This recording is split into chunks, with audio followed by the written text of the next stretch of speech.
ಓಂ ಗಂ ಗಣಪತಾಯೇ ನಮಃ. ಶ್ರೀ ಗುರುದೇವರುದ್ರಾಯ ನಮಃ. ಎಲ್ರಿಗೂ ನಮಸ್ಕಾರ ಸ್ನೇಹಿತರೆ. ನಾನು ನಿಮ್ಮ ಪ್ರಕಾಶ್. ಸ್ನೇಹಿತರೆ, ಇಂದು ನಾನು ನಿಮಗೆ ಒಂದು ವಿಭಿನ್ನ ರೀತಿಯಾದ ವಶೀಕರಣ ಮಂತ್ರ ತಗೊಂಡು ಬಂದಿದ್ದೀನಿ. ಈ ಕ್ರಿಯೆ ಏನಾದರೂ ನೀವು ಭಾನುವಾರದ ದಿನ, ಅದರಲ್ಲೂ ಅಮಾವಾಸ್ಯೆ ಬಂದಿರೋ ದಿನ ಮಾಡಿಬಿಟ್ರೆ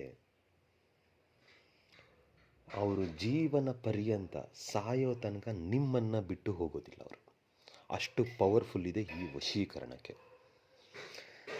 ಇದನ್ನು ಮಾಡೋದಕ್ಕೆ ನಿಮಗೆ ಅವ್ರದ್ದು ಫೋಟೋ ಬೇಕಾಗುತ್ತೆ, ಮತ್ತು ಒಂದು ಬಿಳಿಯ ಹಾಳೆ ಬೇಕಾಗುತ್ತೆ, ಮತ್ತು ಕಸ್ತೂರಿ, ಗೋರಂಚನ, ಕುಂಕುಮ, ಈ ಮೂರು ಬೇಕಾಗುತ್ತೆ. ಕಸ್ತೂರಿ, ಗೋರಂಚನ, ಕುಂಕುಮ ಈ ಮೂರು ಮಿಶ್ರಣ ಮಾಡಿ ಆ ಬಿಳಿಯ ಹಾಳೆ ಮೇಲೆ ಅವರ ಹೆಸರನ್ನು ಬರೀಬೇಕಾಗುತ್ತೆ. ಬರೆದು ಏನು ಮಾಡಬೇಕು ಅದನ್ನು ತಿಳಿಸ್ಕೊಡ್ತೀನಿ. ಅದಕ್ಕೂ ಮುಂಚೆ ನನ್ನ ಚಾನಲ್ನ ಸಬ್ಸ್ಕ್ರೈಬ್ ಮಾಡಿಲ್ಲ ಅಂದರೆ ಸಬ್ಸ್ಕ್ರೈಬ್ ಮಾಡಿ, ಲೈಕ್ ಮಾಡಿ, ಶೇರ್ ಮಾಡಿ, ಹಾಗೆ ಬೆಲ್ ಐಕಾನ್ ಬಟನ್ ಪ್ರೆಸ್ ಮಾಡೋದನ್ನ ಮರಿಬೇಡಿ. ಏಕೆ ಅಂದರೆ ಮುಂದೆ ನಾನು ಏನು ವೀಡಿಯೋಸ್ ಬಿಡ್ತೀನೋ ಅದೆಲ್ಲರಿಗಿಂತ ಮುಂಚೆ ನಿಮಗೆ ಬಂದು ಸೇರುತ್ತೆ.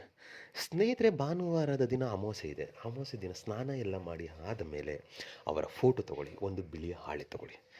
ಬಿಳಿಯ ಹಾಳೆ ಮೇಲೆ ಮೊದಲಿಗೆ ಕಸ್ತೂರಿ, ಗೋರಂಚನ, ಕುಂಕುಮ ಮೂರನ್ನು ಮಿಶ್ರಣ ಮಾಡಿ ಅವರ ಹೆಸರನ್ನು ಬರೀರಿ. ಕೆಳಗಡೆ ಪ್ಲಸ್ ಚಿಹ್ನೆ ಹಾಕಿ ನಿಮ್ಮ ಹೆಸರನ್ನು ಬರೀರಿ.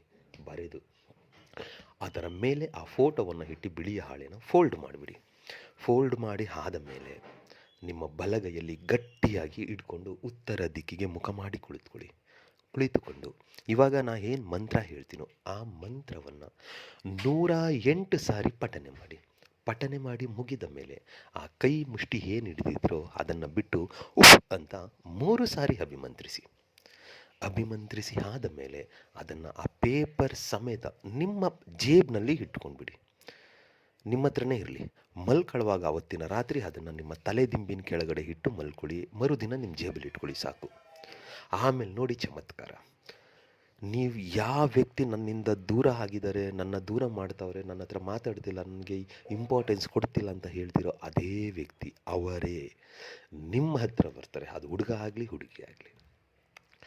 ಅವರು ಸಾಯೋ ತನಕ ಜೀವನ ಪರ್ಯಂತ ನಿಮ್ಮನ್ನು ಬಿಟ್ಟು ಬೇರೆ ಯಾರನ್ನೂ ನೋಡಲ್ಲ, ಯಾರನ್ನೂ ಇಷ್ಟಪಡಲ್ಲ. ಅದಕ್ಕೆ ಮಂತ್ರ ಹೀಗಿದೆ: ಓಂ ನಮೋ ಭಗವತೆ ಕಾಮದೇವಾಯ ಅಮ್ಮುಕಿ ಮಂ ವಶ್ಯ ದೃಶ್ಯ ಭವಾಮಿ ಪಶ್ಯಾತಿ ತಂ ಮೋಹಯಂ ಸ್ವಾಹ. ಮಂತ್ರ ಇನ್ನೊಮ್ಮೆ ಹೇಳ್ತೀನಿ ನೋಡಿ ಸ್ನೇಹಿತರೆ. ಓಂ ನಮೋ ಭಗವತೆ ಕಾಮದೇವಾಯ ಅಮ್ಮುಕಿ ಮಂ ವಶ್ಯ ದೃಶ್ಯ ಭವಾಮಿ ಪಶ್ಯಾತಿ ತಂ ಮೋಹಯಂ ಸ್ವಾಹ. ಅಮ್ಮುಕಿ ಅನ್ನೋ ಜಾಗದಲ್ಲಿ ಅವರ ಹೆಸರನ್ನು ಸೇರಿಸ್ತಾ ಮಂತ್ರ ಪಠನೆ ಮಾಡಿ, ಖಂಡಿತ ರಿಸಲ್ಟ್ ಸಿಗುತ್ತೆ.